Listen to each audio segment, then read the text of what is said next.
The diplomat মুভিটা already চলে এসেছে। তো কেমন হলো সেটা ঝটপট জেনে নি চলো। সানি টপের সঙ্গে সিনেমার জগতে হারিয়ে যাও আর ছোট্ট করে সবকিছু জেনে নাও। আমাদের দেশে লড়াই ঝগড়া না করে শুধুমাত্র মুখের কথাতে এবং ডিল করার মধ্যে দিয়ে আমাদের দেশকে সুরক্ষিত রাখে যারা, তাদেরকে আমরা ডিপ্লোম্যাট বলে থাকি। আর এই ডিপ্লোম্যাটের ক্যারেক্টারে আমরা দেখতে পেয়েছি জন আব্রাহামকে। ইন্ডিয়া পাকিস্তানের ভিতরে যে সমস্যা হয় তাকে সুন্দরভাবে যত্ন সহকারে সমাধান করেন যারা, তারাই হলেন ডিপ্লোম্যাট। আর এখানে ডিপ্লোম্যাট হচ্ছেন জন আব্রাহাম। স্টোরিটা মেনলি জন আব্রাহামকে বেস করে একদমই নয়, বরং তার উল্টোটা।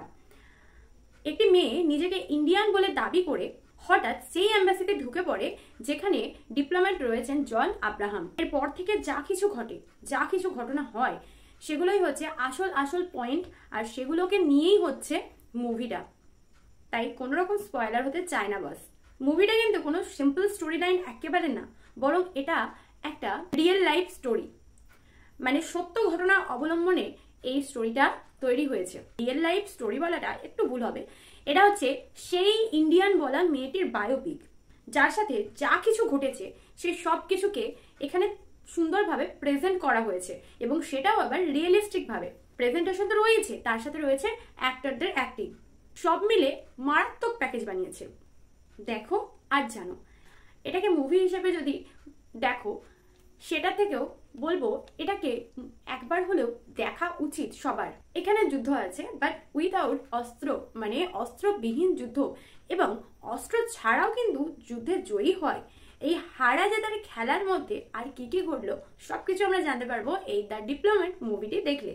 আর এই হারা জেতার মাঝখানে কি কি হলো সেই সবকিছু তোমরা জানতে পারবে যদি তোমরা এই মুভিটি দেখো। এখানে আমরা সিরিয়াস মুডে দেখতে পাচ্ছি জন আব্রাহামকে, না কোনো অ্যাকশন সিকোয়েন্স, না আদার্স কিছু, অনলি অ্যাক্টিং বস। তার সাথে লিড অ্যাক্টর হিসেবে মেয়েটা যেভাবে অ্যাক্টিং করেছে, তার চোখে যে কষ্টের ছাপ স্পষ্ট, সেটা তোমাদের অনেকখানি ইমোশনাল করে দেবে।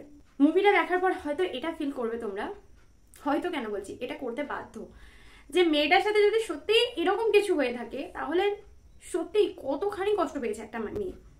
এখানে ড্রামাটিক ব্যাপারও রয়েছে। আর 2 ঘন্টা 10 মিনিটের মুভি। লাস্ট একটা কথা বলতেই হচ্ছে, প্রথম থেকে শেষ পর্যন্ত ঠান্ডা যুদ্ধের মতো একটা যুদ্ধ নিয়ে যেন পুরো টাইমটা তোমাদের এঙ্গেজ করে রাখবে। ক্লাইম্যাক্স আসবে, বিরাট একটা গর্ব অনুভব করবে।